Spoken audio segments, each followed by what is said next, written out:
हम कुछ ऐसे ट्रांजैक्शंस को रिकॉर्ड करने के लिए जर्नल एंट्री क्या क्या होगी समझने की कोशिश करेंगे, जहां पर हमारा जो बैंक अकाउंट है वो डायरेक्टली या इनडायरेक्टली अफेक्ट हो रहा है।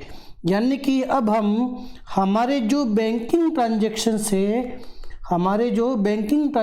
है इन बैंकिंग ट्रांजैक्शंस का मतलब ये हुआ ऐसे बिजनेस के ट्रांजैक्शन जिनके अंदर हमारा बैंक अकाउंट डायरेक्टली या इनडायरेक्टली अफेक्ट करेगा। ऐसी सिचुएशन में उन ट्रांजैक्शन की जर्नल एंट्री कैसे करेंगे ये हम समझते हैं। तो ट्रांजैक्शन को समझे बैंकिंग को, उससे पहले हमें ये देखना है, हमें ये समझना है कि जो हमारा जब भी कोई बिजनेस स्टार्ट करेंगे तो हमारे बिजनेस की रिक्वायरमेंट ये है कि हमें एक बैंक में अकाउंट ओपन करना पड़ेगा। जो भी हमारा नियरेस्ट बैंक होगा, जो हमारा कंफर्टेबल बैंक होगा, सबसे पहले हमें बैंक में अकाउंट ओपन करना पड़ता है। तो हमें ये समझना है सबसे पहले फंडामेंटल पार्ट के फॉर्म में कि ये जो बैंक अकाउंट हमें बार बार आ रहा होगा, मान लीजिए आपने बैंक से पेमेंट किया या आपको बैंक में पैसा रिसीव हुआ, तो ये जो बैंक अकाउंट है ये कौन सा अकाउंट है और इसको कैसे ट्रीटमेंट करना है, मैं यहाँ पे बहुत अच्छे से आपको समझाऊंगा। तो जब हम क्वेश्चन सॉल्व करेंगे या आपके जब इलस्ट्रेशन करेंगे, इस एक पर्टिकुलर फैक्टर को मैं बार बार रिपीट नहीं करूंगा, ये स्पेसिफिकली आपको ध्यान रखना है। तो अगर मैं बात करूं किसी भी ट्रांजैक्शन में अगर हमारा बैंक इन्वॉल्व होता है, तो मुझे जब बैंक की एंट्री की बात करूंगा तो मैंने कहा हमारे पास दो अप्रोच है, या तो मैं ट्रेडिशनल अप्रोच से काम करूंगा या मैं काम करूंगा मॉडर्न अप्रोच से। ठीक है, तो अंडर ट्रेडिशनल मेथड मेरा जो बैंक अकाउंट होगा, अंडर ट्रेडिशनल अकाउंट मेरा जो बैंक अकाउंट होगा वो हमेशा हमारा रहेगा पर्सनल अकाउंट। कौन सा रहेगा? पर्सनल अकाउंट में भी कौन सा? Personal artificial personal account. तो हमारा जो बैंक अकाउंट है वो हमेशा आर्टिफिशियल पर्सनल अकाउंट रहेगा। और मैंने कहा आर्टिफिशियल पर्सनल अकाउंट का मतलब ये हो गया वो सारी की सारी बिजनेस ऑर्गेनाइजेशन के नाम, उन संस्थाओं के नाम जो डायरेक्टली या इनडायरेक्टली बिजनेस के काम में इन्वॉल्व है। क्योंकि बैंक एक संस्था है जो बैंकिंग रिलेटेड वर्क को करता है, तो हमने जहां हमारे बैंक के नाम आएंगे उस केस में हम उसे पर्सनल अकाउंट समझ के ट्रीट करेंगे। ध्यान ये रखना है, अगर वो पर्सनल अकाउंट जो है वो किसी भी कंडीशन में उसका बैलेंस इंक्रीज हो रहा है या वो जो बैंक है वो पैसा रिसीवर की कंडीशन में है, जैसे मान लीजिए आपने पैसा जमा कराया बैंक के अंदर, तो आपका जो बैंक अकाउंट है किसी भी रीजन से जो आपका बैंक अकाउंट है उसके बैलेंस अगर इंक्रीज हो रहा है, उसका बैलेंस प्लस हो रहा है, या किसी रीजन से बैलेंस माइनस हो रहा है। बैलेंस प्लस का मतलब हुआ आपने बैंक में पैसा जमा कराया, बैंक यहाँ पे रिसीवर की पोजीशन में आएगा।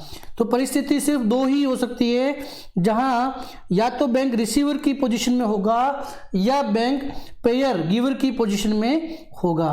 बैंक भुगतान कोई न कोई करेगा। आपने चेक इशू किया, बैंक में क्लियर हो गया, आपके खाते में से बैलेंस कट गया, यानी कि बैंक ने वो पैसा जारी किया, बैंक गिवर की पोजीशन में हो गया।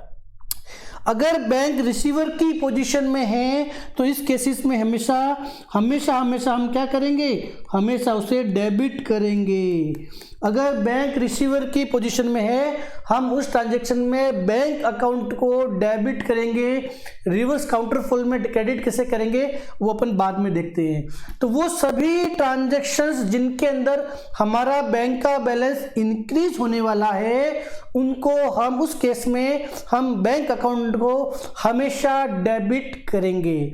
और वो सभी ट्रांजैक्शन जहां जो बैंक है वो पेयर की पोजीशन में आ रही है, कहीं भुगतान कर रही है, हमारे यहाँ से बैंक बैलेंस रिड्यूस हो रहा है, तो ऐसी स्थिति में बैंक गिवर की पोजीशन में आ जाएगा, ठीक है ना। और गिवर की पोजीशन में होगा तो ऐसी स्थिति में हम हमेशा बैंक को क्रेडिट करेंगे। तो ये किस टाइम डेबिट करेंगे, किस टाइम क्रेडिट करेंगे, अंडर ट्रेडिशनल अप्रोच, ये हम समझ चुके हैं। इसी तरह से जो हमारा मॉडर्न अप्रोच अगर आप फॉलो करते हो, तो जो मॉडर्न अप्रोच में जो हमारा बैंक का अकाउंट है, जो हमारा बैंक अकाउंट है, वो हमेशा हमेशा हमारे लिए एसेट्स का काम करती है। ये हमारे लिए कोई न कोई संपत्ति के फॉर्म में रहती है, क्योंकि ये बैंक बैलेंस है, जैसे चाहिए वहाँ पे हम खर्चा कर सकते हैं, उसको यूज़ कर सकते हैं।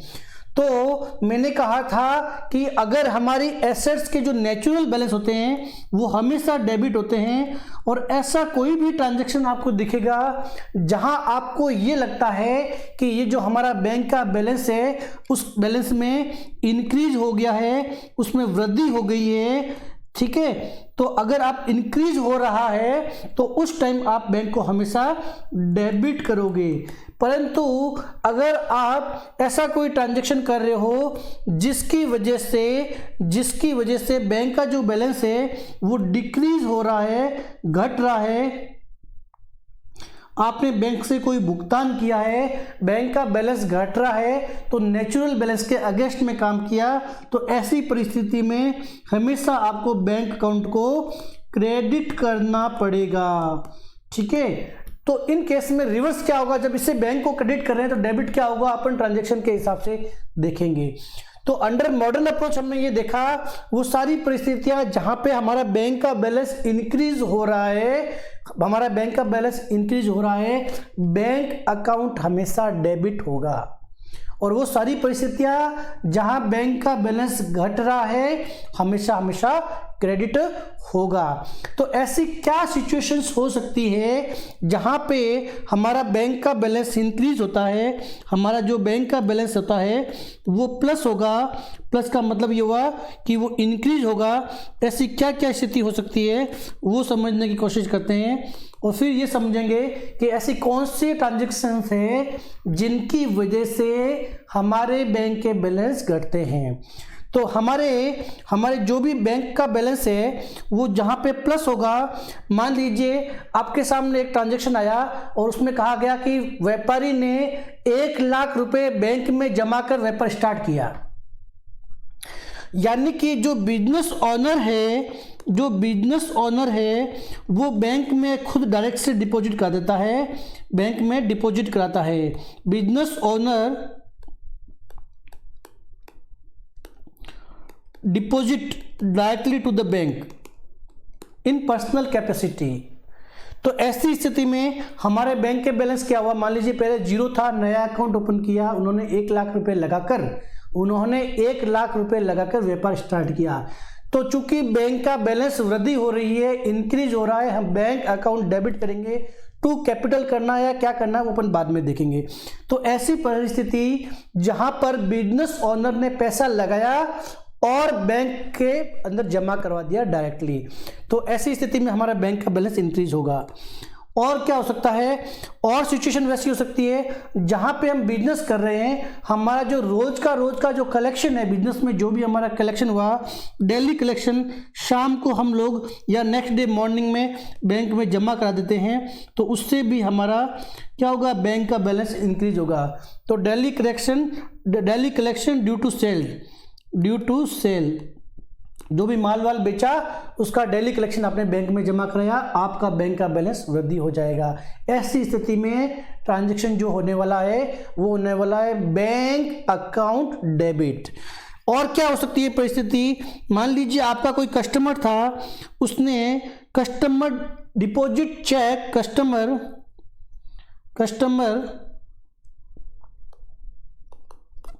Customer deposit cheque directly in bank account.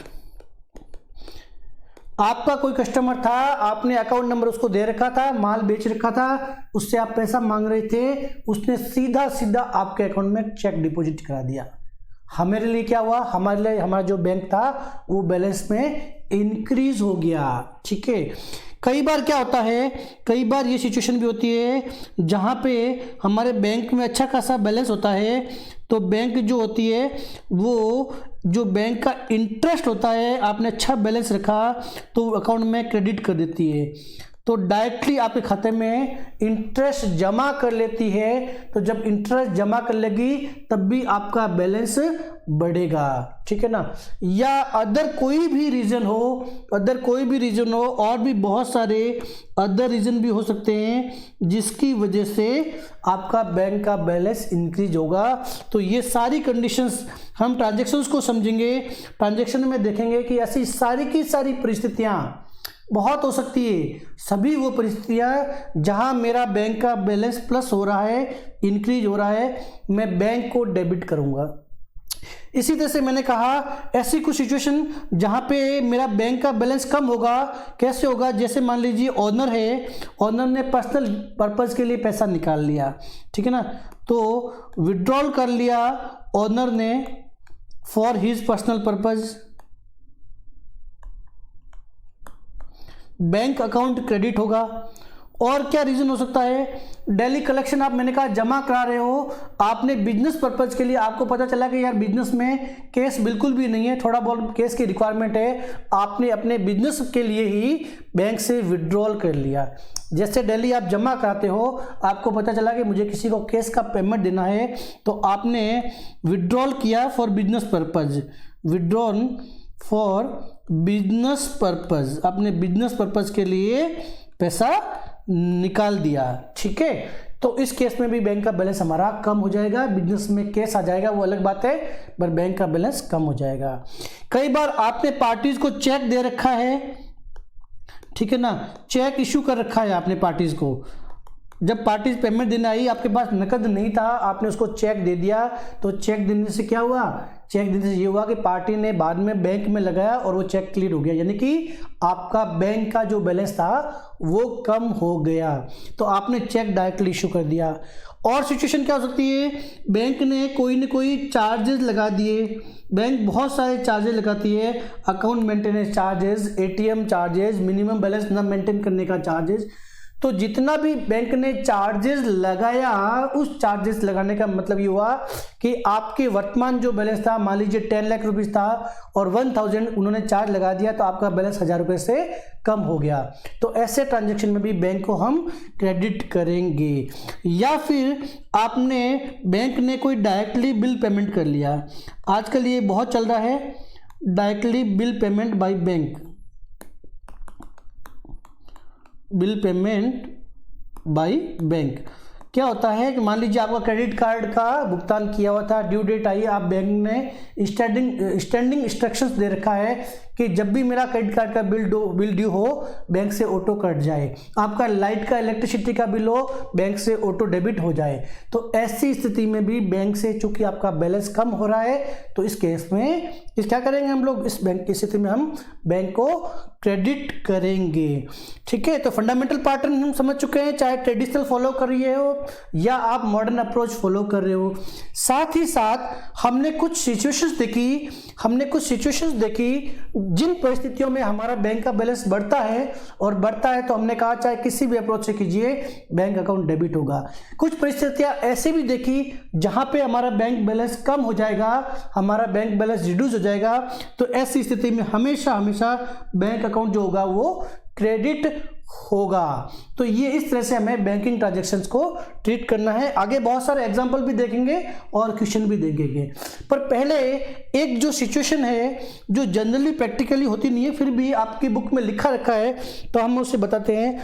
तो मान लीजिए अगर आपने कोई चेक है, यदि तीसरी परिस्थिति जहां पे चेक को कैसे डील किया जाए, आपके सामने कोई चेक आया है, कस्टमर ने आपको पेमेंट दिया, या मान लीजिए, हाँ ऐसे ही समझ लीजिए कि भी कस्टमर ने आपको अगर चेक दिया है, ठीक है, इस चेक को किस तरह से बुक्स में ट्रीट करना है, उसके हमारे पास दो वे है। एक, कब चेक आता है, एक एग्जांपल समझिए, आपने किसी कस्टमर को माल बेचा, आपने सेल आउट किया, माल सेल किया और कस्टमर ने उसके बदले में चेक दिया। अब दो तरह की सिचुएशन है, या तो वो चेक आपने इमीडिएटली बैंक में जमा करवा दिया, यानी कि आपके हाथ में जब चेक आया है, यानी कि जब आपके हाथ में चेक आपने रिसीव किया है और रिसीव करते ही वेरी सेम टाइम, उसी टाइम आपने बैंक में डायरेक्टली डिपॉजिट कर दिया, यानी कि cheque directly deposited in bank. तो जैसे ही कस्टमर ने चेक दिया, आपने सीधा सीधा लड़के को भेजा, बैंक में जमा करा दिया, शाम होने से पहले पहले, बैंकिंग आवर्स से पहले पहले। तो एक परिस्थिति तो वो हो गई जब आपके पास में चेक आया, कि चेक आया इसका मतलब ये हुआ कि वो कैश नहीं है, वो आप बैंक में जब जमा कराओगे तब 2 दिन बाद में जाके बैंक में क्लियर होगा, उसका बैलेंस आपको शो होगा, ठीक है ना। या फिर ऐसी परिस्थिति हो सकती है कि आपको लगता है कि ये चेक मैंने आज न लगा के नेक्स्ट डे या 10 दिन बाद में या 15 दिन बाद में आपने वो चेक लगाया, यानी कि चेक तो आपने कलेक्ट किया पर आपने अपने यहीं पे रख दिया उसको, होल्ड फॉर फ्यू डेज, कुछ दिनों के लिए आपने चेक को अपने पास होल्ड कर दिया। रीज़न कुछ भी हो सकता है कि आपको शाम को 6 बजे, हो सकता है कि आपको शाम को 6 बजे चेक मिला और उस टाइम बैंकिंग आवर्स नहीं होते हैं, आपने सोचा कि इसको अब कल सुबह जमा करा देंगे। तो ऐसी सिचुएशन में फॉर रिमाइंडर पर्पज, याद रखने के लिए इस ट्रांजैक्शन को कैसे हम ट्रीट करेंगे, तो जब भी कोई ट्रांजैक्शन के अंदर चेक आपको रिसीव हुआ और सीधा सीधा बैंक में आपने जमा करा दिया, तो आपको हमेशा नॉर्मल बैंकिंग ट्रीटमेंट ही करना है। आपको बैंक अकाउंट डेबिट करना है, बैंक अकाउंट डेबिट। आपको ये मानना ही नहीं है ये चेक कोई अलग से रिसीव हुआ है, टू जिस पार्टी ने दिया उस पार्टी का हम नाम लिख देंगे। बहुत सिंपल है, चेक आपके पास आया और सीधा सीधा आपने बैंक में भेज दिया, आपकी बुक्स में अलग से कोई कहीं साइड इफेक्ट नहीं हो रहा है, सीधा सीधा बैंक का बैलेंस हमारा इंक्रीज हो जाएगा। हम लोगों ने जिस डेट को जमा कराया है उसी डेट की जनरल एंट्री पास करेंगे, बैंक अकाउंट डेबिट, क्योंकि अब हमारी बुक्स में ये बैंक का बैलेंस इंक्रीज हो जाएगा। बहुत सिंपल है। फर्क कब पड़ेगा, मान लीजिए आपने उसको 1 दिन के लिए होल्ड कर दिया, तो अब इस केस में क्या करें। अगर चेक आपके पास पड़ा है तो इस चेक को आप ये मान लीजिए कि जस्ट लाइक कैश, जिस तरह से पार्टी कैश देती है तो आप एंट्री करते हो cash account debit to party, क्योंकि पार्टी का लेजर माइनस करना जरूरी है, क्रेडिट करना जरूरी है, नहीं तो आप भूल जाओगे, अगले दिन फिर से उस पार्टी को पैसा मांगना शुरू कर दोगे, क्योंकि पार्टी कैश चेक ऑलरेडी दे चुकी है आपको। तो पार्टी के लेजर को क्रेडिट करना जरूरी है, क्योंकि क्रेडिट नहीं करोगे तो आपकी बुक्स में ये दिखेगा कि आप पार्टी से पैसा मांगते हो, जबकि पार्टी आपको ऑलरेडी उसका चेक दे चुकी है। तो एज पर बिजनेस ट्रेडिशन, पुरानी परंपरा के हिसाब से हम क्या करेंगे, हम उस चेक इन हैंड को हम वर्ड यूज लेंगे cheque in hand. Cheque in hand को ठीक वैसे ही ट्रीट करेंगे जैसे मान लीजिए वो कैश था हमारे पास, तो जो कैश होता है हमारे पास एक एसेट्स होती है, ठीक वैसे ही चेक भी हमारे पास एक एसेट्स के फॉर्म में पड़ा रहेगा। तो एक बार हम एंट्री करेंगे cheque in hand account debit to party, जिस पार्टी ने भी हमने दिया है ये चेक उसका लेजर हम 0 कर देंगे। अब उससे पैसा नहीं मांगेंगे क्योंकि उसने हमने चेक दे दिया है, और ये जो चेक है वो हमारी बुक्स में 1 दिन के लिए खड़ा रहेगा। 1 दिन के लिए हमारी बुक्स में क्या होगा, चेक इन हैंड खड़ा रहेगा as a assets in form, क्योंकि बैंक में जमा नहीं हुआ है। क्यों जमा नहीं हुआ तो बैंक का बैलेंस इंक्रीज नहीं हुआ, और जब बैंक का बैलेंस इंक्रीज नहीं हुआ तो मैंने उसको बैंक को डेबिट नहीं किया। तो मैंने जस्ट लाइक कैश, मान लीजिए वो कैश देता तो क्या करता, कैश देता तो मैं एंट्री करता कैश अकाउंट डेबिट, ठीक वैसे ही मैंने किया cheque in hand account debit एक बार के लिए, और सामने रिवर्स जिस पार्टी ने दिया उस पार्टी को मैं क्रेडिट कर दूंगा। अब फर्क क्या पड़ेगा, अब फर्क पड़ेगा नेक्स्ट डे जब भी मुझे टाइम मिलेगा मैं इस चेक इन हैंड को बैंक में डिपॉजिट कराऊंगा। तो अब मेरे पैसे कहाँ पहुँच जाएंगे, बैंक में पहुँच जाएंगे। मैं एंट्री करूँगा बैंक अकाउंट डेबिट, और ये वाला जो चेक था, मान लीजिए मैं कैश बैंक में जमा कराता तो मैं एंट्री करता bank account debit to cash, क्योंकि मेरे यहाँ से कैश जा रहा है। तो अब ये मेरा चेक इन हैंड जा रहा है तो मैं टू लिख दूंगा, चेक इन हैंड। यानी कि पहले क्या हुआ, मान लीजिए 10,000 रुपये का ट्रांजेक्शन था, तो पहले 10,000 रुपये से मेरी एसेट्स में चेक खड़ा रहा जब तक कि मैंने बैंक में जमा नहीं करवाया, और जब मैंने बैंक में जमा कराया तो मेरा बैंक का बैलेंस है वो इंक्रीज हो गया। अब मेरे पास चेक नहीं है तो मैंने चेक को क्रेडिट कर दिया, जस्ट लाइक कि मैंने कैश से पैसा डिपॉजिट कराया बैंक के अंदर।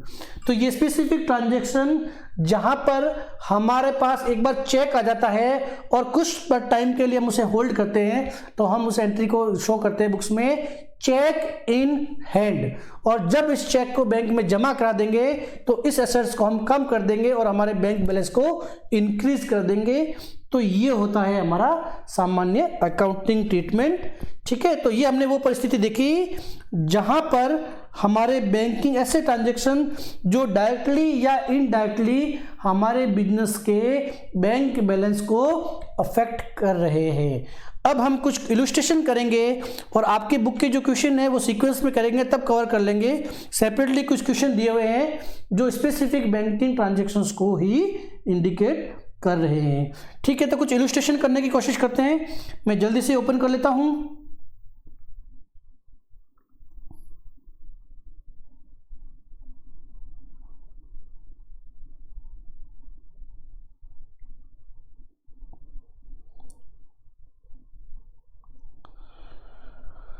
ओके, इलस्ट्रेशन जो है आपका बैंकिंग ट्रांजैक्शंस को शो होने वाला वो है, आ जाइए। बैंकिंग ट्रांजैक्शंस के लिए सेपरेटली इलस्ट्रेशन दे रखे हैं, दो इलस्ट्रेशन है। एक है, हम बुक कौन सी कर रहे हैं, TS. Grewal 2022 edition, illustration number 10, illustration number 10 2022 edition TS. Grewal book है हमारी, और इलस्ट्रेशन नंबर 10 पे आ जाइए, जहाँ पे स्पेसिफिकली बैंक से रिलेटेड ट्रांजैक्शंस को हमें कैसे ट्रीट करना है ये बताया गया है। तो जल्दी से कर लेते हैं, हम इस पर आ जाते हैं, इसके ऊपर इस पोर्शन पे। ठीक है, ये हो गया हमारा इलस्ट्रेशन नंबर 11 और 12। ओके, दो इलस्ट्रेशन दे रखे हैं, इलस्ट्रेशन नंबर 10 भी है और इलस्ट्रेशन नंबर 12 भी है। ठीक है, आइए 1 बाय 1 करते जाएंगे। सबसे पहले देखिए क्या देखा है, Sahil introduce cash as capital, illustration number 10, T S. Grewal 2022 edition, illustration number 10। Specifically bank को अफेक्ट करने वाले ट्रांजैक्शंस, वो ट्रांजैक्शन जहां डायरेक्टली या इनडायरेक्टली हमारे बैंकिंग अफेक्ट करेंगे। आपको थोड़ी सी इलस्ट्रेशन में प्रॉब्लम आएगी क्योंकि अभी आपको अकाउंट के बैलेंस आपने लेजर पोस्टिंग नहीं की है। जिन बच्चों को ये हार्ड लग रहे हैं ये आगे बहुत इजी हो जाएंगे, क्योंकि अननेसेसरी कुछ अकाउंटिंग के बैलेंस वाला पार्ट अभी तक आपके यहाँ पे आया नहीं है, उसके पार्ट इन्होंने यहाँ इंक्लूड कर लिए। कोई बात नहीं, चूँकि यहाँ पे दे रखा है तो हमें करना है, तो हम जल्दी से करते हैं। तो पहला ट्रांजैक्शन है वो है Sahil introduce cash as capital, यहाँ तो बैंक नहीं है। Give cheque from me saving account, very important. देखिए, साहिल ने बिजनेस स्टार्ट किया और 1 लाख रुपया तो नकद लगाया, और साथ ही साथ भाई साहब ने 10,000 रुपये अपने पर्सनल अकाउंट से साहिल ने क्या किया, बिजनेस में लगाए हैं। Cheque, give cheque from me saving account, अपने सेविंग अकाउंट से बिजनेस के बैंक अकाउंट में उसने चेक इशू किया है। क्या करेंगे अकाउंटिंग एंट्री, हमें इस केस में देखिए हमारे पास कौन कौन से अकाउंट है, पहले वो समझने की कोशिश करते हैं। सबसे पहले हमें जो दिखाई दे रहा है वो दे रहा है मिस्टर साहिल, और जो मिस्टर साहिल है चूँकि बिजनेस ओनर है, ये है हमारे मिस्टर साहिल, ये हमारा इलस्ट्रेशन नंबर 10। साहिल जो है वो बिजनेस ओनर है, और हमने कहा कि जो बिजनेस ओनर होता है जब भी वो कोई भी पर्सनल कैपेसिटी में काम करेगा, पैसा निकालेगा तो हम उसे ड्राइंग कहेंगे, और पैसा डालता है तो उसे हमने कैपिटल कहना है। तो इसके रिप्रेजेंट करने वाला जो अकाउंट है वो है हमारा कैपिटल अकाउंट। अब भाई साहब ने क्या कहा है, एक हमारे पास आया है कैश और एक आया है बैंक। साहिल ने जो कैश दिया है वो दिया है 1 लाख रुपीस और चेक दिया है 10 लाख का। ठीक है भैया, तो इस ट्रांजैक्शन में अगर मैं बैंक अकाउंट ढूंढना चाहूँ तो मुझे जो जो अकाउंट मिल रहे हैं, एक तो मिल रहा है मेरा कैपिटल अकाउंट मिल रहा है, एक मुझे कैश का अकाउंट मिल रहा है इस ट्रांजैक्शन में, और एक मुझे बैंक अकाउंट मिल रहा है। डेबिट क्रेडिट के रूल बहुत अच्छे से पहले कर चुका हूँ, बहुत अच्छे से रिपीट कर चुका हूँ, इसलिए मैं फटाक से रिव्यू करूँगा। मैंने कहा जो हमारा कैश अकाउंट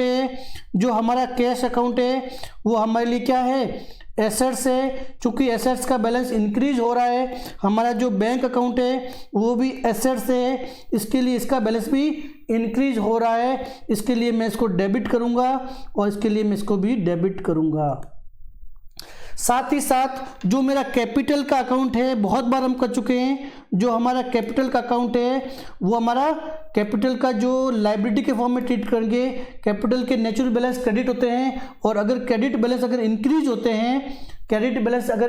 होते हैं तो हम उसे क्रेडिट करते हैं। अब आपके पास दो चॉइस है, आप एंट्री कीजिए cash account debit to capital, bank account debit to capital, या फिर कंबाइंड एंट्री कर दीजिए cash account debit 1 lakh, bank account debit 10 lakh to capital. चाहे तो आप इसकी कंपाउंड एंट्री कर लीजिए और चाहे तो आप इसकी सिंगल अलग अलग एंट्री कर लीजिए।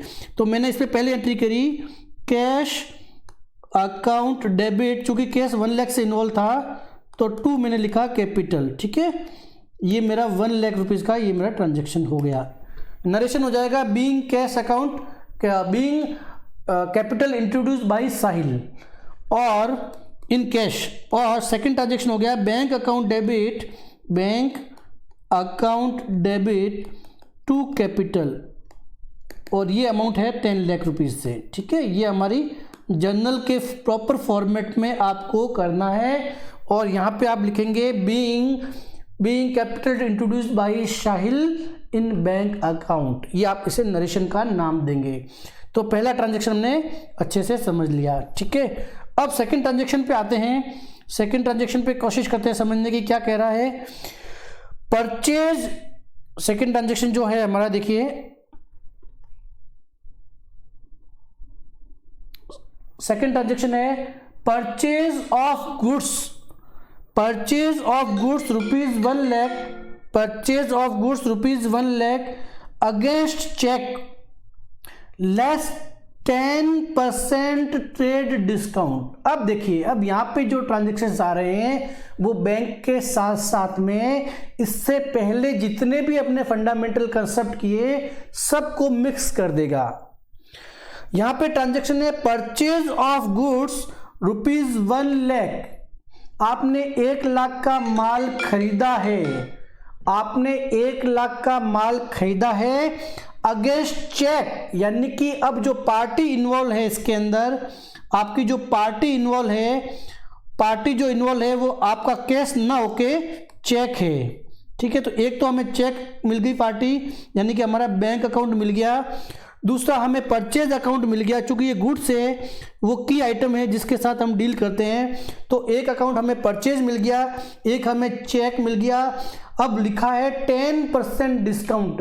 तो देखिए, चूंकि माल था 1 लाख रुपीज़ का और हमने ट्रेड डिस्काउंट और कैश डिस्काउंट बहुत अच्छे से किया था, तो मैंने आपको वहाँ ये समझाया था कि जब भी ट्रेड डिस्काउंट आएगा, जब भी कोई ट्रेड डिस्काउंट की बात करेगा, उस टाइम वो हमारी बुक्स में रिकॉर्ड ही नहीं करना है। सबसे पहला चीज़ है कि इस फाइनेंशियल ट्रांजैक्शन में कितना अमाउंट इन्वॉल्व है। तो देखिए, परचेज जो थी वो थी 1 लाख की, परचेज जो थी वो 1 लाख की थी, परंतु हमें ट्रेड डिस्काउंट मिला है, और ट्रेड डिस्काउंट की डेफिनेशन हमारे प्रीवियस चैप्टर्स में हम बहुत अच्छे से कर चुके हैं। इसने हमें ट्रेड डिस्काउंट दिया है 10%। हमारा ट्रेड डिस्काउंट होता है 10,000 रुपीज़। अब ये माल हमें घर में पड़ा है 90,000 में। तो मैंने कहा ट्रेड डिस्काउंट कभी भी बुक्स में रिकॉग्नाइज नहीं किया जाता है, और पेमेंट कर रहे हो आप बैंक से। चूंकि बैंक से पेमेंट कर रहे हो, बैंक का बैलेंस कम हो रहा है, पार्टी का का नाम यहाँ पे इन्वॉल्व नहीं है, कोई बात नहीं। तो 90,000 का ये ट्रांजेक्शन हम बुक्स में लेके आएंगे। तो चूंकि बैंक का बैलेंस कम हो रहा है तो मैंने कहा आप टू लिखोगे बैंक अमाउंट 1 लाख का नहीं करना है, क्योंकि ये क्या है, ये है ट्रेड डिस्काउंट। ट्रेड डिस्काउंट कभी भी बुक्स में नहीं आता है। अब दूसरा अकाउंट हमें कौन सा मिला, दूसरा अकाउंट मिला हमें परचेज अकाउंट। ये है हमारे बिजनेस के लिए क्या है, परचेज अकाउंट, ये हमारे लिए बिजनेस के लिए खर्चे। ठीक है, तो जो हमारा परचेज का अकाउंट है, जो हमारा परचेज का अकाउंट है वो बिजनेस के लिए एक्सपेंसेस है। और अगर ये एक्सपेंसेस का नेचुरल बैलेंस डेबिट होता है और अगर ये डेबिट बैलेंस बढ़ता है तो हम उसे डेबिट करते हैं। तो हम करेंगे परचेज अकाउंट डेबिट 90,000। और बैंक के लिए रूल मैं ऑलरेडी बता चुका हूँ, हमारा बैंक का बैलेंस रिड्यूस हो रहा है। हमारी बैंक बैलेंस क्या है, हमारे लिए बैंक का बैलेंस हमारी एसेट्स है और एसेट्स का वैल्यू नेचुरल बैलेंस हमेशा क्या होता है, डेबिट होता है, परंतु यहाँ पे वो डिक्रीज हो रही है इसलिए हम उसे क्रेडिट करेंगे। बैंक के संबंधित रूल में वीडियो के स्टार्ट में बहुत अच्छे से बता चुका हूँ, तो उस बात को मैं बार बार रिपीट नहीं करूँगा। तो हमने एंट्री कर दी purchase account debit to bank 90,000 rupees. आइए अगले ट्रांजेक्शन को समझते हैं। थर्ड ट्रांजेक्शन हमारा जो है वो है issue cheque as advance for machinery. Issue cheque as advance for machinery. तो दिखने में तो हमें यहाँ पे अकाउंट दिख रहा है, एक तो मशीनरी अकाउंट दिख रहा है, पर मशीनरी क्यों नहीं लाएंगे वो समझने की कोशिश करते हैं। आपने किसी को एडवांस दिया है, ठीक है, और साथ में चेक इशू किया है, ठीक है, समझने की कोशिश करते हैं, लिखते हैं। आपने चेक इशू किया है तो एक तो आपका बैंक अकाउंट इन्वॉल्व हो गया directly, bank account directly involve हो गया क्योंकि आपने किसी पार्टी को चेक दे दिया है, वो पार्टी एनकैश कर लेगी, आपके यहां से बैलेंस कम हो जाएगा, ठीक है ना।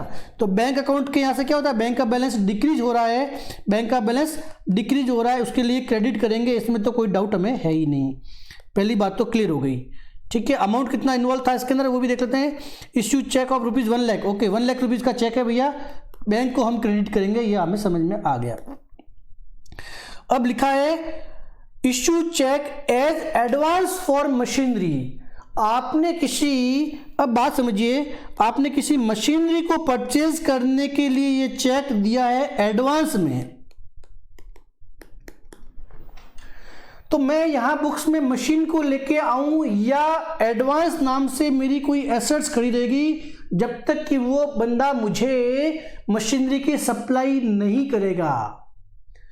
तो देखिए, जब आपकी फिक्स एसेट्स आपकी बुक्स में नहीं आई है तब तक आपकी एसेट्स कैसे होगी।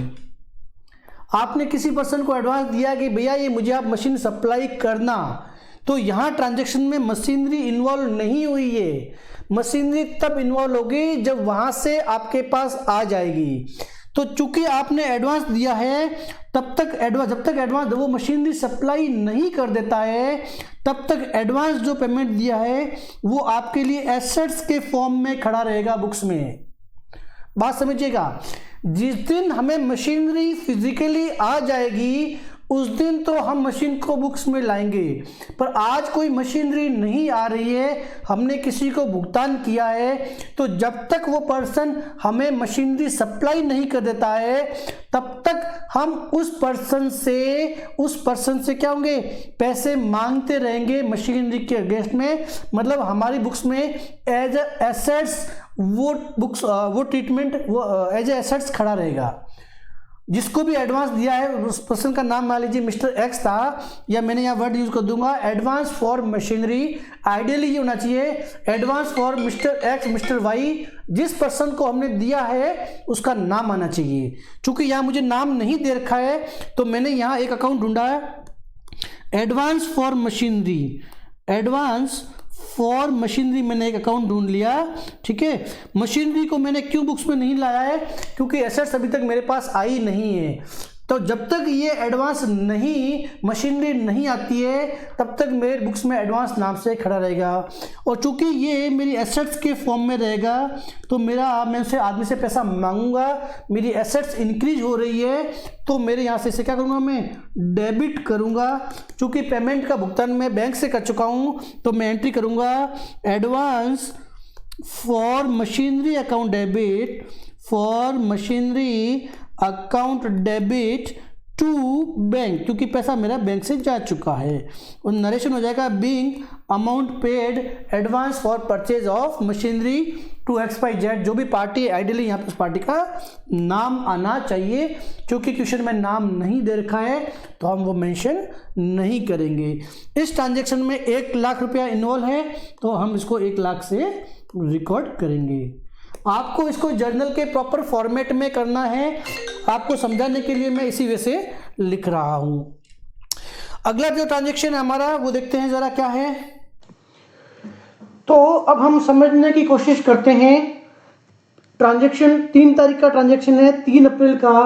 3 अप्रैल का ट्रांजैक्शन बोल रहा है purchase goods of ₹2 lakh less 25% trade discount immediately. ठीक है भैया, हमने 2 लाख का माल खरीद रहे हैं पर हमें उसके बदले में ट्रेड डिस्काउंट मिल रहा है।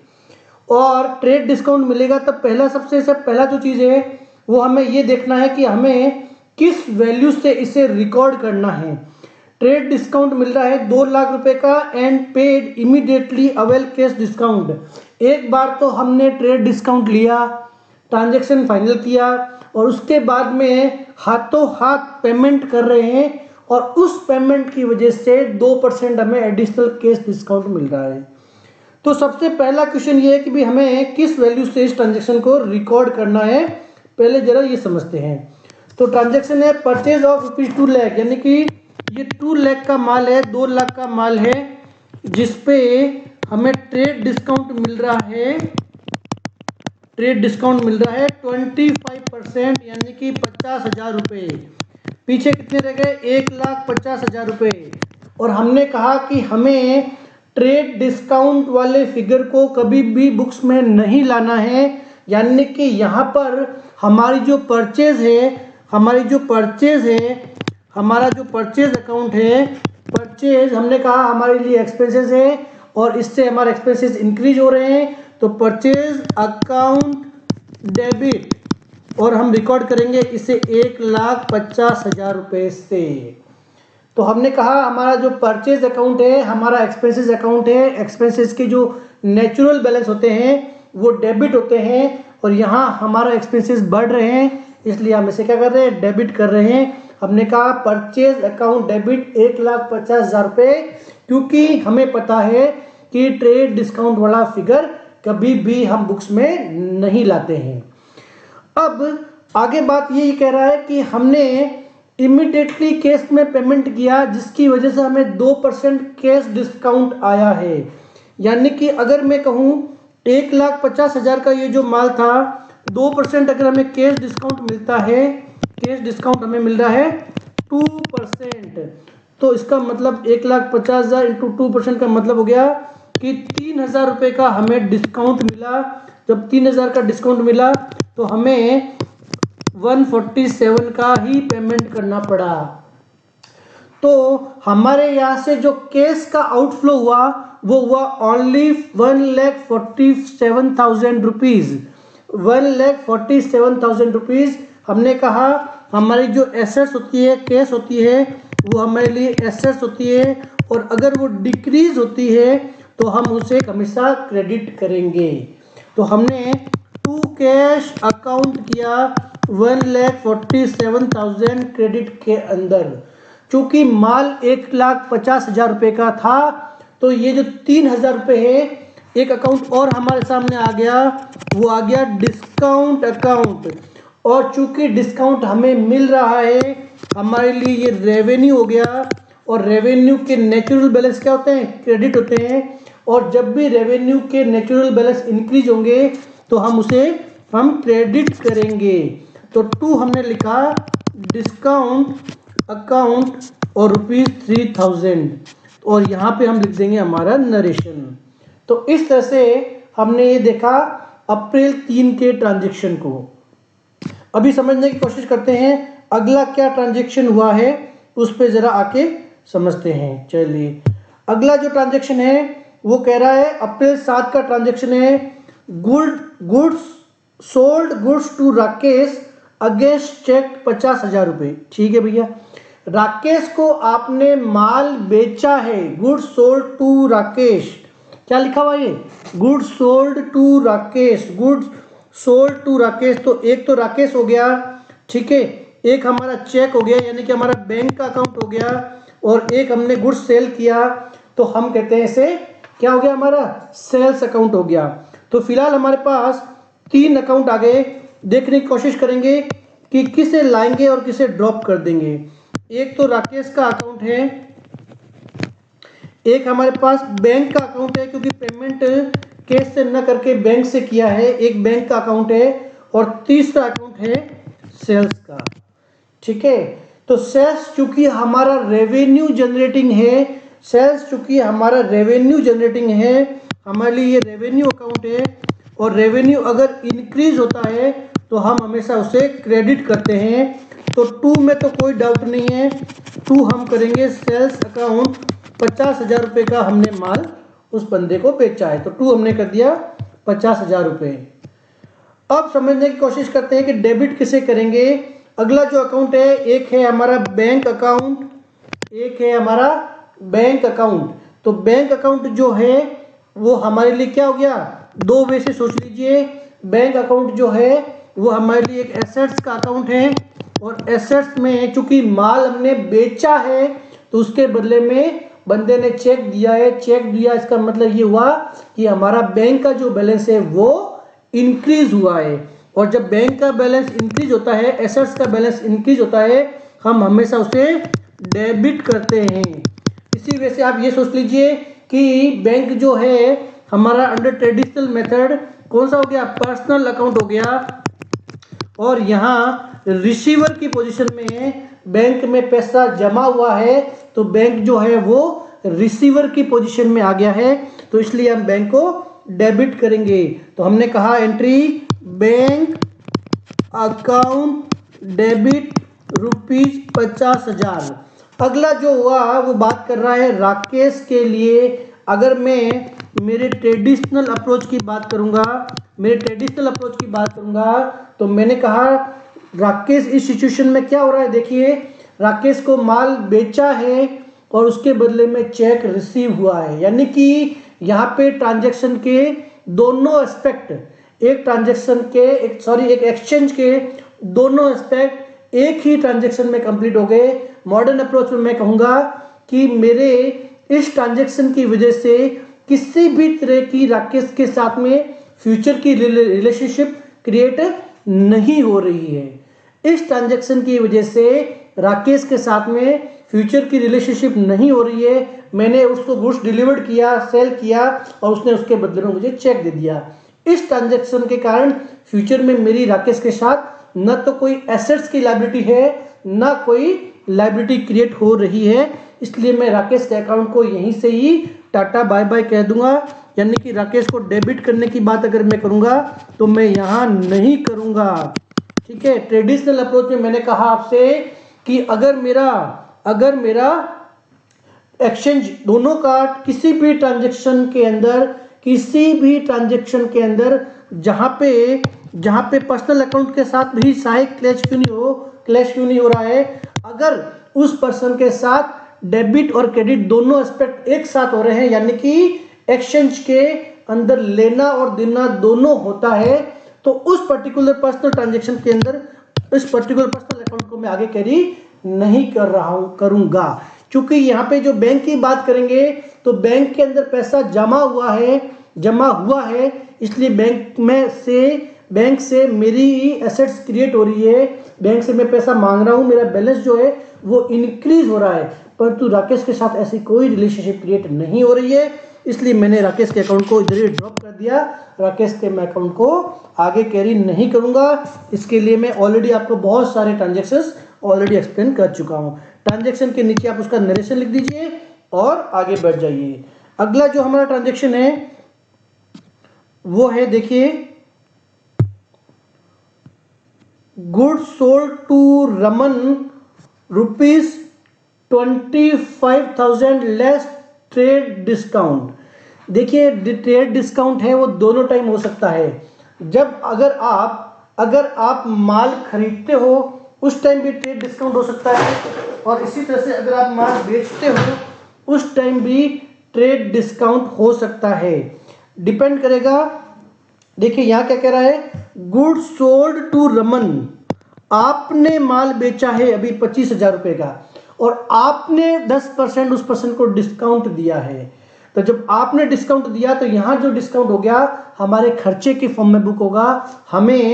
ट्रेड डिस्काउंट है तो ट्रेड डिस्काउंट है मतलब उसी टाइम हम उसको लेस कर देंगे और हमारी बुक्स में उसको बिल्कुल भी कैरी नहीं करेंगे। तो गुड्स सोल्ड टू रमन, सबसे पहला जो है वो हमें ये देखना है कि इस ट्रांजेक्शन को कितनी वैल्यू से बुक्स में रिकॉर्ड करना है। चूंकि 25,000 का तो सेल हुआ था पर इसके अंदर एक ट्रेड डिस्काउंट आ गया, वो है 10% का, यानी कि 2,500 का, यानी कि मैं 22,500 से हमारी बुक्स में सेल को रिकॉग्नाइज करूंगा। और सेल को मैं ऑलरेडी कह चुका हूं कि जो हमारा सेल अकाउंट है वो हमारा रेवेन्यू अकाउंट है, और रेवेन्यू अगर इंक्रीज होता है हम हमेशा उसे क्रेडिट करते हैं। तो मैं लिखूंगा टू सेल्स, टू तो मैं सेल्स कर दूंगा, ठीक है। अब बात करते हैं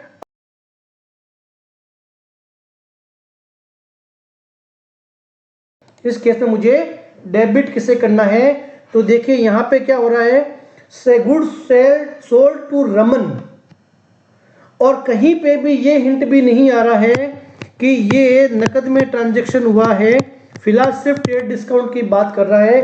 तो रमन वो पर्सन हो गया जिससे फ्यूचर में मैं पैसे मांगूंगा। यानी कि अगर मैं मॉडर्न अप्रोच के हिसाब से बात करूं तो रमन जो है मेरे लिए एक एसेट के फॉर्म में क्रिएट हो गया, क्योंकि मैंने माल उसको उधार बेचा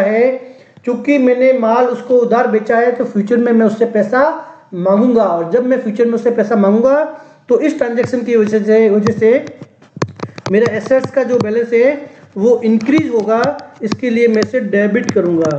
मैं अगर अपने ट्रेडिशनल मेथड में बात करूंगा तो चूंकि रमन जो है वो एक पर्सनल अकाउंट है और यहाँ रिसीवर की पोजीशन में है, तो जो रिसीव करता है उसे मैं डेबिट करूंगा। तो मैंने यहाँ पे रमन को डेबिट करना है, तो मैं करूंगा Raman account debit, Raman account debit ₹22,500। ध्यान ये रखना है कि यहाँ पे ₹22,500 से ही रिकॉग्नाइज करना है, क्योंकि ट्रांजैक्शन के अंदर ट्रेड डिस्काउंट आया है और ट्रेड डिस्काउंट को हम लोग इन्वॉल्व नहीं करते हैं। 2 हो जाएगा सेल अकाउंट, ठीक है, और हो गया 22,500। नरेशन लिख देंगे being goods sold to Raman, ये हम हमारा ट्रांजैक्शन लिखेंगे, ठीक है। इसको प्रॉपर फॉर्मेट में आप लिख लीजिए, प्रॉपर फॉर्मेट में लिख के आप इसको आगे बढ़िए। अब देखिए आगे क्या हुआ, आगे के जो ट्रांजैक्शंस हैं वो प्रीवियस ट्रांजैक्शंस को लिंक करते हुए चलेंगे। पहले जो घटनाएं हुई है, ये हमने रमन को माल देखिए बेचा कब है, ये 10 अप्रैल का ट्रांजैक्शन है, 10 अप्रैल 2022 का ट्रांजैक्शन है। अब अगला ट्रांजैक्शन क्या हो रहा है जरा ये समझते हैं। अब 14 तारीख को क्या हुआ, देखिए 14 अप्रैल को ये हुआ कि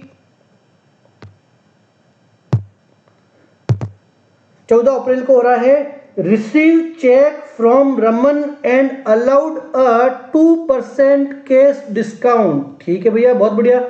जो रमन सर थे उन रमन सर से हमने एक चेक रिसीव किया है, रमन से हमने चेक रिसीव किया है और उस चेक के बदले में हमने उससे 2% का कैश डिस्काउंट भी दिया है। अब चूंकि कैश डिस्काउंट है और हमें पता है कि ये कैश डिस्काउंट हमारी बुक्स में हमें लाना है। ध्यान ये रखना है कि इस ट्रांजैक्शन में देखिए कहीं पे भी अमाउंट इन्वॉल्व नहीं है। तो इस ट्रांजैक्शन में क्या हो रहा है इसका फंडामेंटली समझिए। सबसे पहले ये समझिए कि जो रमन नाम का जो आदमी है उससे हम 22,500 रुपये मांगते हैं हमारी बुक्स में। एज अ एसेट्स रमन खड़ा है। सॉरी, रमन जो है वो हमारी बैलेंस शीट में 22,500 रुपये से खड़ा है, क्योंकि हमने उसको 25,000 का माल 10% डिस्काउंट में बेचा था, यानी कि 25,000 से बुक्स में नहीं लाए, 22,500 से ही बुक्स में लाएंगे। इस पर्टिकुलर ट्रांजेक्शन में ये जो 14 तारीख का जो ट्रांजेक्शन है उसमें ये बोल रहा है कि रमन्स को 2% आपने डिस्काउंट अलाउड करके कैश डिस्काउंट दे दिया, और 2% का मतलब ये हो गया 22,500 इंटू 2% का मतलब ये हो गया 450। ठीक है, तो रिमेनिंग पैसा आपने रिसीव कर लिया। तो रिमेनिंग पैसा आपने डिस्काउंट करके रिसीव किया, तो सबसे पहले आपको ये समझना है कि हमें जो चेक मिला होगा, सॉरी क्या लिखा इन्होंने, cheque receive cheque from Raman. Okay, cheque यानी कि बैंक के फॉर्म में आया है। ओके, तो 22,050 रुपये 22,050 रुपीज का चेक मिस्टर रमन ने हमें दिया है। तो सबसे पहला इस क्वेश्चन में जो चैलेंज था उस अमाउंट को फाइंड करना जितने का कि रमन चेक हमें देगा। चूंकि हमने ऑलरेडी बुक्स में 22,500 से ट्रांजेक्शन रिकॉर्ड किया था, तो अब उस ट्रांजेक्शन पे हमें डिस्काउंट मिलेगा, न कि 25,000 पे। 25,000 के बाद ट्रेड डिस्काउंट के साथ ही भूल जाइए। ठीक है, तो सबसे पहला स्टूडेंट को चैलेंज आता है कि भी किस अमाउंट से इसको रिकॉर्ड करें, तो वो अमाउंट हो गया 22,050। ये हमें बैंक में पैसा मिला है। तो देखिए हमारे जो अकाउंट है, जो रमन का जो अकाउंट है, एक हो गया कैश डिस्काउंट का अकाउंट और एक हो गया बैंक का अकाउंट। बैंक का अकाउंट मैंने कहा चूंकि ये हमारे लिए एक एसेट्स है, ठीक है, और पैसा एसेट्स में आ रहा है, हमारी बैंक बैलेंस में बैलेंस इंक्रीज हो रहा है, इसके लिए हम इसे डेबिट करेंगे। यहां तक बात समझ में आई?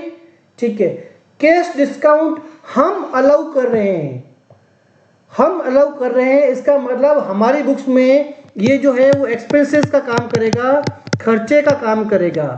और जब हम कैश डिस्काउंट अलाउ करेंगे, हमारा खर्चा जब इंक्रीज हो रहा है, तो खर्चा जब इंक्रीज होता है तो हमेशा डेबिट किया जाता है। चूंकि रमन से हम 22,500 मांग रहे थे और उसने 22,050 रुपए दिए, 450 रुपए का हमें नुकसान हो गया, तो क्या ये 450 रुपए रमन फ्यूचर में कभी देगा? नहीं देगा। तो यानी कि अब जो बुक्स में रमन की एसेट्स नाम से 22,500 दिया था, उसको पूरा मुझे खत्म करना पड़ेगा। ये जो मेरी एसेट्स है उसकी वैल्यू डाउन हो जाएगी, और एसेट्स की अगर वैल्यू मैं डाउन करता हूं, रमन मेरे गिवर की पोजीशन में हो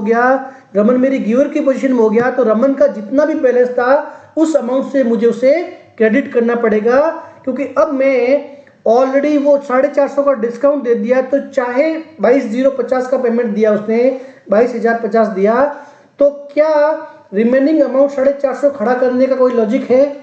अब रमन का अकाउंट हमारे यहाँ पे जीरो हो जाएगा, क्योंकि इसके बाद में रमन हमें जरा भी पैसा देने वाला नहीं है। तो चूंकि रमन एक एसेट्स अकाउंट है और हमें 22,500 रुपए के एसेट्स की वैल्यू हमारी डाउन हो जाएगी। उसने पेमेंट दे दिया, अब और कोई पेमेंट नहीं आने वाला है, तो जब एसेट्स की वैल्यू डाउन होगी तो मैं उसे क्रेडिट करूंगा। या आप ये समझ लीजिए कि रमन जो है वो पर्सनल अकाउंट है और इस ट्रांजैक्शन में वो गिवर की पोजीशन में है। अगर वो गिवर की पोजीशन में, इसके लिए मैं उसे क्रेडिट करूंगा। जैसे आपको अच्छा लगे वैसे समझ लिए। तो ट्रांजैक्शन क्या हुआ मेरा?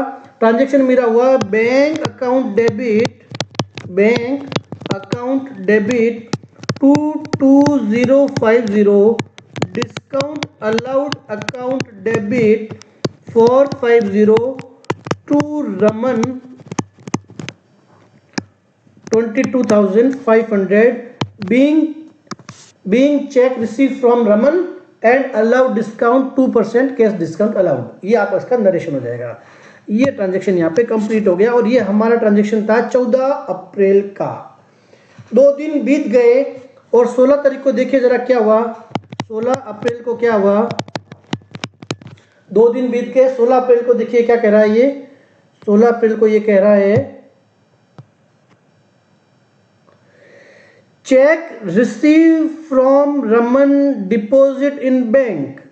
Okay, check receive from Raman deposit in bank, यानी कि ये हमने ध्यान नहीं दिया। हमारे ट्रांजैक्शन में हम फिर से आएंगे। मैंने अगर कहा था कि अगर आपने चेक सेम डे डिपॉजिट नहीं कराते हो, हालांकि यहाँ पे हमें 14 तारीख में डायरेक्टली ऐसा कोई हिंट नहीं था, परंतु 16 तारीख का ट्रांजैक्शन ये कह रहा है कि जो चेक रिसीव हुआ था 14 तारीख को, वो 16 तारीख को बैंक में जमा कराया था। तो मैंने आपको इसी वीडियो के शुरू में कहा था, अगर चेक हमारे पास हम होल्ड कर लेते हैं थोड़ा टाइम के लिए, तो अब तक हमने चूंकि बैंक में जमा नहीं कराया है, तो ठीक वैसे ही जैसे कि आपको कैश रिसीव हुआ हो, वैसे ही एक एसेट क्रिएट हो जाएगी। यहाँ पे उसका नाम लिखेंगे चेक इन हैंड। चूंकि बैंक में पैसा जमा नहीं कराया है, वो हमारे पास चेक अभी भी पड़ा है, तो जस्ट लाइक कैश हमारे पास पड़ा होता है, वैसे ही ये चेक हमारे लिए पड़ा है। हमारी बुक्स में एज एसेट्स की तरह इसको ट्रीट करेंगे, ठीक है। तो जिस तरह से कैश हमारे हाथ में रहता है, हमेशा जब भी कैश आता है हम कैश को डेबिट करते हैं, तो यहाँ पे हम चेक को डेबिट करेंगे और बैंक को नहीं करेंगे। ये हमें ध्यान रखना है। परंतु ये सूचना मुझे मिली, अच्छे से ये सूचना मिली मुझे 16 तारीख को। मुझे 14 तारीख के ट्रांजेक्शन में पता नहीं चला कि भाई साहब क्या चाह रहा था। पर मैंने आपसे ये कहा था कि इस क्वेश्चन के अंदर जैसे जैसे आगे बढ़ेंगे, हमें प्रीवियस ट्रांजेक्शन को लिंक करते हुए हमारे ट्रांजेक्शन्स को ये आगे बढ़ाएगा। तो हमने एंट्री जो थी वो बैंक में जमा न करके हमने एंट्री कर दी cheque in hand account debit, discount allowed debit to Raman 22,500 रुपये। ये हमारा जरा फर्क आ गया इस ट्रांजेक्शन के अंदर। 16 तारीख को क्या हुआ कि रमन ने जो चेक दिया था उस चेक को जमा करवा दिया हमने बैंक में। चलिए कोई बात नहीं, तो हमने एंट्री क्या कर दी, बैंक में पैसा अब जमा हो गया है, ठीक है। तो हमारे पास इस ट्रांजेक्शन में दो चीजें एक्सपेक्ट करेगी, एक तो बैंक अकाउंट, एक cheque in hand account. Cheque in hand फिलहाल मेरी बुक्स में एज एसेट्स है, ये वेसेट्स जो है फिलहाल एज एसेट्स खड़ा है। अब यहाँ से ये वैल्यू को हम डिक्रीज कर रहे हैं, यहाँ से निकाल के हमारी बुक्स में बैंक में जमा करा रहे हैं, तो ये एसेट्स की वैल्यू डाउन हो रही है। और एसेट्स की जब वैल्यू डाउन होती है तो हमने कहा हम हमेशा क्या करते हैं, to cheque in hand credit करेंगे, चेक इन हैंड, और ये रुपए थे 22050, तो मैंने लिखा टू चेक इन हैंड। यहां तक तो हमें समझ में आ गया। अब ये चेक गया कहाँ, बैंक जो है हमारे लिए वो एक एसेट्स है, और ये पैसा चेक के थ्रू हमारे बैंक अकाउंट में जमा हो गया, ठीक है। जमा कराने के लिए बैंक में डाल दिया, तो जो हमारी एसेट्स है उसकी वैल्यू इंक्रीज हो गई, और बैंक में चूंकि हमारी एसेट्स की वैल्यू इंक्रीज हो गई, तो इसलिए हम बैंक को क्या करेंगे, डेबिट करेंगे। Bank account debit, bank account debit 22050। अगर आप कहें कि बैंक जो है हमारे लिए पर्सनल अकाउंट है, ठीक है, इसके लिए यहाँ पे रिसीवर की पोजीशन में आ गया बैंक, इसके लिए मैंने डेबिट कर दिया, कोई बात नहीं। जिस मेथड से आपको समझ में आए वैसे लिखिए, नरेशन हो जाएगा being cheque of mister Raman deposited to the bank. बस ये यहाँ तक हमारा 16 तारीख का ट्रांजेक्शन हो गया, 16 अप्रैल का। 16 अप्रैल के बाद में हम आते हैं अगले ट्रांजेक्शन जो हमारा है अप्रैल 20 को। अप्रैल 20 क्या कह रहा है, देखिए 20 तारीख को cheque receive from Raman was dishonoured. Bank ने हमें एक सूचना दी कि भैया जी cheque receive from Raman was dishonoured, और बैंक चार्जेस लग गए वो अलग से। डिसऑनर्ड का मतलब ये हुआ कि रमन भाई साहब ने जो हमें चेक दिया था, तो हमने जब हमारे बैंक में डिपॉजिट किया, तो बैंक में वो चेक जाता है क्लियरिंग के लिए, रमन के खाते में पता करने के लिए कि बैलेंस है कि नहीं है। उसके खाते से पैसा निकलता है और मेरे खाते में जमा होता है। ये तो सभी को आपको बैंकिंग ट्रांजैक्शन पता होगा। पर चूंकि रमन ने हमें चेक दिया और व्हाट एवर रीजन, कोई भी रीजन था, चाहे बैलेंस नहीं था या कोई और रीजन था, रमन का चेक बाउंस हो गया, बैंक ने हमें कहा कि भैया काय का पैसा जमा करूं, इस बंदे के अकाउंट में तो पैसा है ही नहीं। ठीक है, तो हमें सूचना मिली कि भी जो रमन है उसने जो चेक दिया है वो बाउंस हो गया। तो रमन ने जब चेक दिया और वो जब बाउंस हो गया तो सबसे पहला तो हमें ये देखना है कि हमें इस ट्रांजैक्शन में क्या क्या चीज़ों को रिकॉर्ड करना है। तो एक ट्रांजैक्शन ये आ रहा है कि वो जो बाउंस हुआ उसके बदले में बैंक ने बैंक चार्जेस लगाए हैं, बैंक चार्जेस हमें लगाए हैं। ठीक है, ₹200। एक ट्रांजैक्शन तो ये हुआ कि जब पता चला कि बैंक चेक जो बाउंस हुआ उसके अंदर बैंक अपने चार्जेस लेता है कि भाई आपका चेक बाउंस हो गया, इसके कारण हमने आपसे ₹200 हमारे अकाउंट से चार्ज कर लिए। ये रमन से कवर करना है, फ्यूचर में नहीं करना, ये अलग बात है, पर फिलहाल ये बात है, फिलहाल ये देखना है कि हमारे अकाउंट से बैंक ने हमें चार्जेस को डेबिट कर दिया ₹200 का। तो यहाँ पे बैंक ने जब ₹200 चार्ज किए तो ये जो बैंक चार्जेस जो वर्ड है, बैंक चार्जेस जो है वो हमारे लिए क्या हो गया, एक्सपेंसेस हो गया, हमारे लिए खर्चा हो गया, हमारे लिए खर्चा हो गया।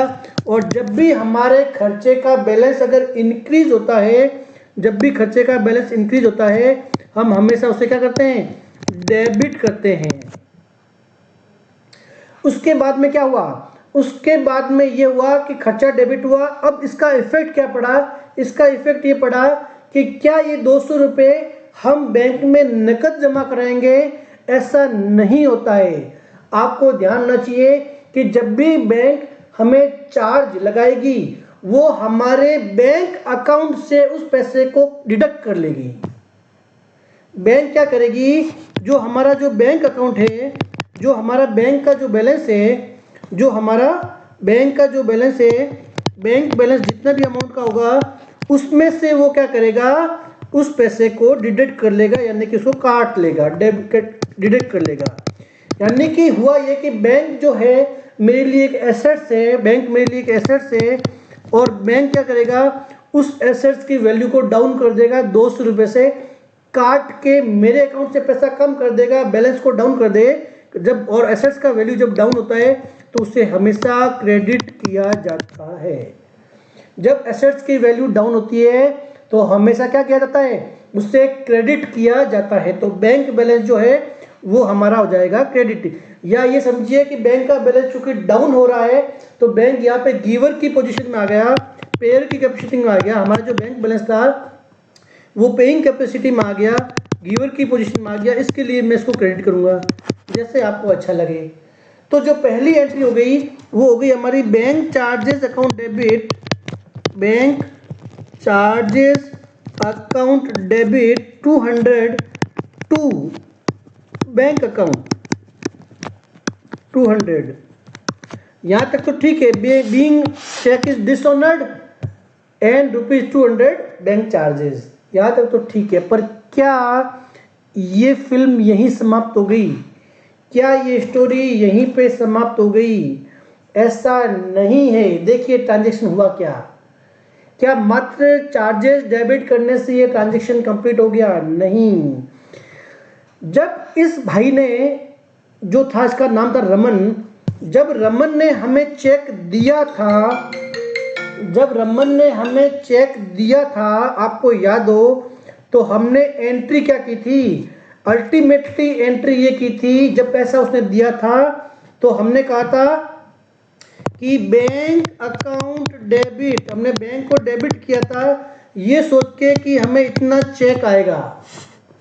हमने एक इसको डिस्काउंट भी दिया था, डिस्काउंट अलाउड वो किया था 450 को, और 2 जो रमन था उससे मैं 22,500 रुपये मांग रहा था। ये मैंने ट्रांजैक्शन उस टाइम रिकॉर्ड किया था जब रमन ने मुझे चेक इशू कर दिया था और मैंने उसके बदले में उसको कैश डिस्काउंट दिया था। ये मैंने ट्रांजैक्शन उस टाइम रिकॉर्ड किया था।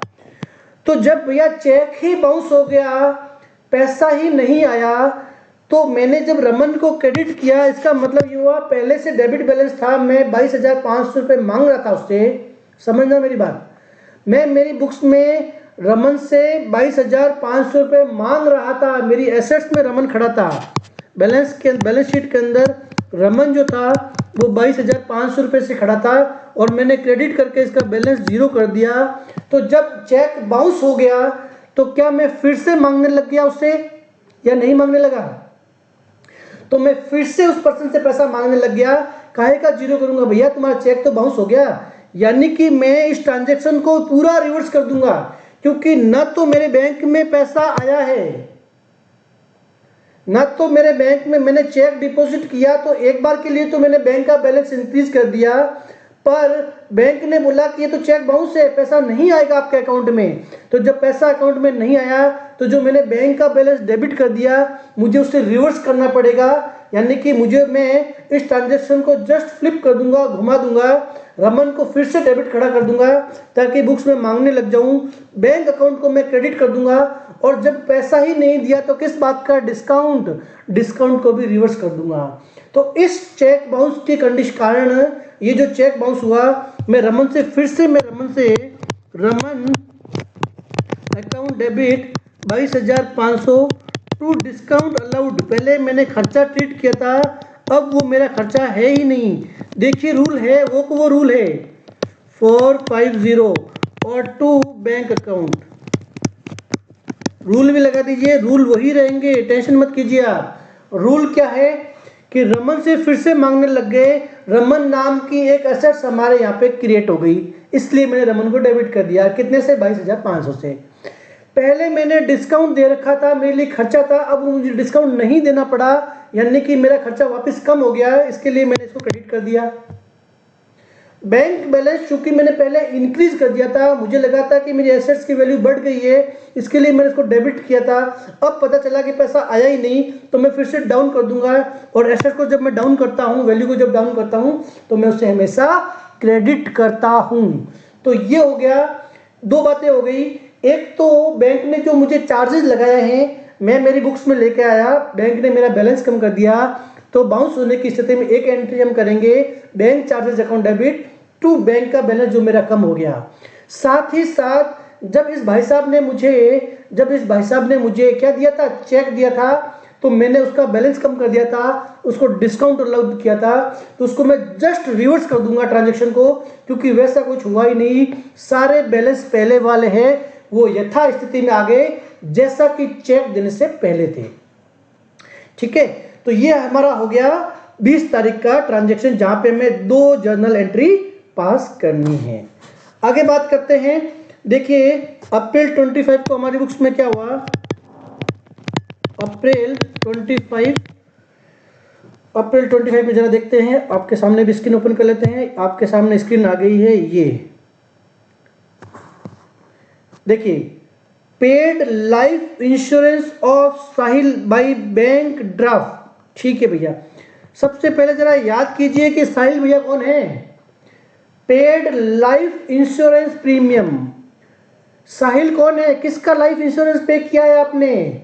साहिल है हमारे बिजनेस का ओनर, मालिक, और जब वो मालिक पैसा लगाता है हम उसे कैपिटल कहते हैं, और उसका जो लाइफ प्रीमियम है, अगर ओनर का जो लाइफ प्रीमियम पे करते हैं हमारी बिजनेस की लायबिलिटी नहीं है, ये हमें ध्यान रखना है, हमारे बिजनेस की लायबिलिटी ये नहीं है।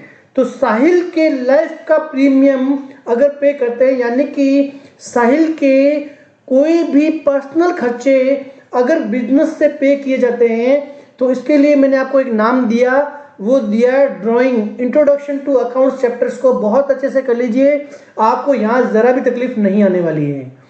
तो जब भी किसी भी रीजन से, चाहे वो गुड्स हो, चाहे वो कैश हो, या बैंक के बैलेंस के फॉर्म में, किसी भी तरह से अगर प्रोप्राइटर अपने पर्सनल यूज़ के लिए पैसा बिजनेस से निकालता है, हम उसे वर्ड यूज लेते हैं ड्राइंग। ठीक है, और इस भाई साहब ने क्या किया, बैंक डीडी बनाया है 10,000 रुपये का, साथ ही साथ उसको बैंक चार्जेस भी पे करने पड़े।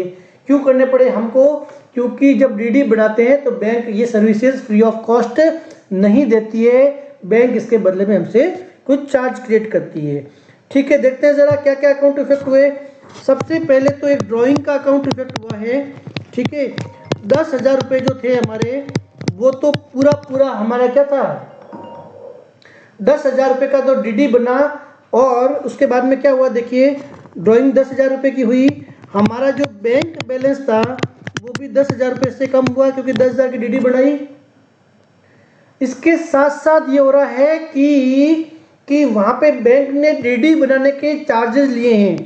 तो सबसे बड़ा क्वेश्चन है कि ये बैंक चार्जेस नाम से क्या मेरी बुक्स में कोई एंट्री होगी? क्या बैंक चार्जेस जो 100 रुपीज़ है इस नाम से मेरी बुक्स में कोई एंट्री होगी? ये सबसे बड़ा क्वेश्चन है।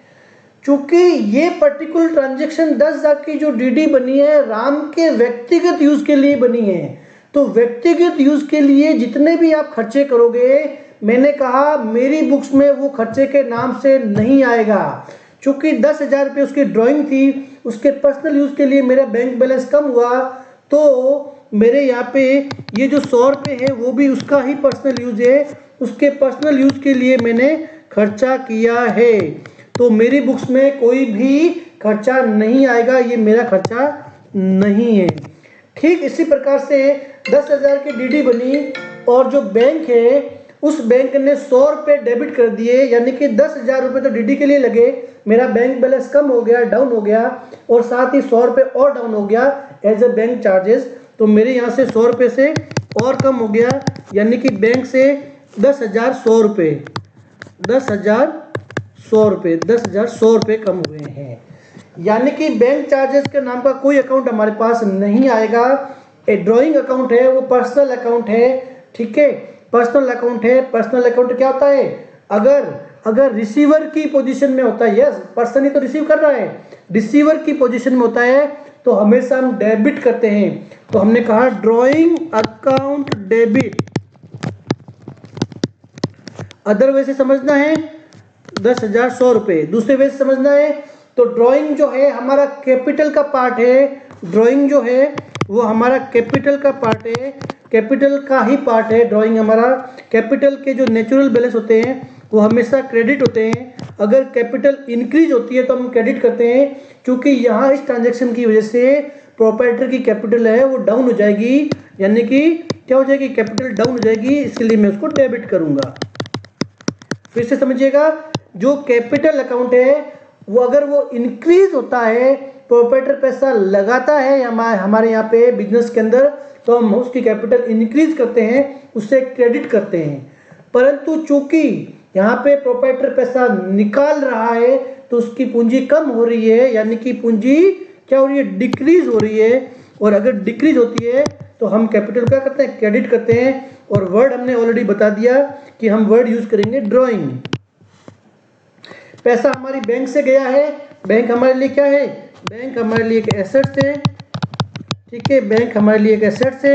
बैंक की वैल्यूएशन क्या होती है, एसेट्स है तो हमेशा डेबिट बैलेंस होता है, बैंक का हमेशा क्या होता है, डेबिट बैलेंस होता है। क्योंकि वैल्यूएशन जो है वो डाउन हो रही है इसलिए हम उसे क्रेडिट करेंगे, नेचुरल बैलेंस के अगेंस्ट में काम कर रहा है इसके लिए हम हमेशा उसे क्रेडिट करेंगे। तो टू मैं लिखूंगा बैंक, या ऐसे समझ लीजिए कि जो बैंक है वो मेरा पर्सनल अकाउंट है और यहाँ पे बैंक गिवर की पोजीशन में है, पेयर की पोजीशन में है, इसके लिए बैंक को मैंने क्रेडिट कर दिया 10,100 रुपये से।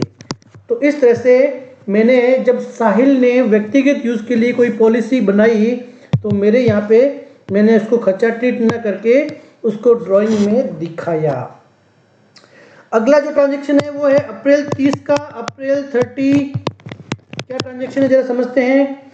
Amount transfer to fixed deposit, ठीक है भैया, क्या हुआ देखिए, amount transfer to fixed deposit, चला देख लीजिए, नजर मार लीजिए। Amount transfer to fixed deposit 5 lakh rupees. कौन कौन से ट्रांजेक्शन इन्वॉल्व हो रहे हैं इस ट्रांजेक्शन में, कौन कौन से अकाउंट इन्वॉल्व हो रहे हैं। तो देखिए हुआ ये कि हमारे बैंक में कुछ बैलेंस पड़ा था, एक तो हमारा बैंक अकाउंट है और एक हमारा एफडीआर फिक्स्ड डिपॉजिट जो है, दो अकाउंट इफेक्ट हो रहे हैं। हुआ ये कि जो हमारा बैंक था उसमें से 5 लाख रुपए निकाल दिए, निकाल के एफडीआर में शिफ्ट कर दिया, फिक्स्ड डिपॉजिट में शिफ्ट कर दिया। यानी कि बैंक जो है हमारे लिए क्या है, एसेट्स है, और उसका जो बैलेंस होता है वो डाउन हो रहा है, डिक्रीज हो रहा है, इसके लिए उसे क्रेडिट कर देंगे। बैंक जो है वो एसेट्स है, value of bank balance down हो रहा है, तो नेचुरल बैलेंस के अगेंस्ट में काम कर रहा है, इसके लिए मैं उसे क्रेडिट करूंगा। इसी तरह से जो मेरी फिक्स एसेट्स है एफडीआर, उसकी वैल्यू इंक्रीज हो रही है, और एसेट्स की वैल्यू हमेशा क्या होती है, डेबिट होती है, और वैल्यू यहाँ पे क्या हो रही है, इंक्रीज हो रही है, इसलिए मैं उसे डेबिट करूंगा। तो मैंने एंट्री क्या करी, fix deposit account debit ₹5 lakh to bank में वो अकाउंट लिख दिया जहां से मेरा ये पैसा डिडक्ट हुआ है, और नेक्स्ट लिख दूंगा being amount transfer to FDR, fix deposit में जमा करा दिया। तो ये हो गया हमारा इलस्ट्रेशन नंबर 10। ठीक है, इलस्ट्रेशन नंबर जो 11 है हमारी बुक का, वो भी ठीक इसी तरह की एंट्री है। आप प्रैक्टिस कर लीजिए जल्दी से। मेरे जो क्वेश्चंस के वीडियो आएंगे उस क्वेश्चंस के वीडियो के बाद में मेरा एक अलग से वीडियो आएगा जिसमें मैं सारे के सारे इलस्ट्रेशन एक साथ कराऊंगा, तो उसको मैं उस वीडियो में कवर करूंगा ताकि यहाँ पे बहुत ज़्यादा उसकी लेंथ ना बने। ठीक है ना, वीडियो बहुत ज़्यादा बड़े हो गए तो आपके लिए डाउनलोड करके देखना भारी पड़ जाएगा। इसके लिए इलस्ट्रेशन नंबर 11 बहुत इंपॉर्टेंट है, बहुत अच्छा इलस्ट्रेशन है। ठीक है ना, बहुत सारे फंडामेंटल कंसेप्ट क्लियर हो जाएंगे इसमें, पर इसको हम करेंगे हमारे जर्नल के सारे क्वेश्चन कंप्लीट होने के बाद में। जितने भी इलस्ट्रेशन है एक एक इलस्ट्रेशन मैं आपको कराने वाला हूं, पर जर्नल के रूटीन सारे के सारे जो भी आपके 60-70 क्वेश्चन आई थिंक बुक में दिए हुए हैं, मैं देख लेता हूँ। ऑलमोस्ट अगर बात करेंगे तो ये हो जाएंगे 25 से 30 क्वेश्चन होंगे। उन क्वेश्चन के बाद में मैं एक सेपरेट वीडियो आएगा इलस्ट्रेशंस के लिए, तो वहां पे मैं से कवर करूंगा, क्योंकि मेरा कमिटमेंट है कि एक एक क्वेश्चन, एक एक फंडामेंटल पार्ट और एक एक इलस्ट्रेशन को आपको करूंगा। तो बिल्कुल मेरा कमिटमेंट ठीक वैसे ही रहेगा। आप जल्दी से मेरे वीडियो देखते रहिए, आगे के फंडामेंटल पार्ट कवर कर लीजिए। Good bye.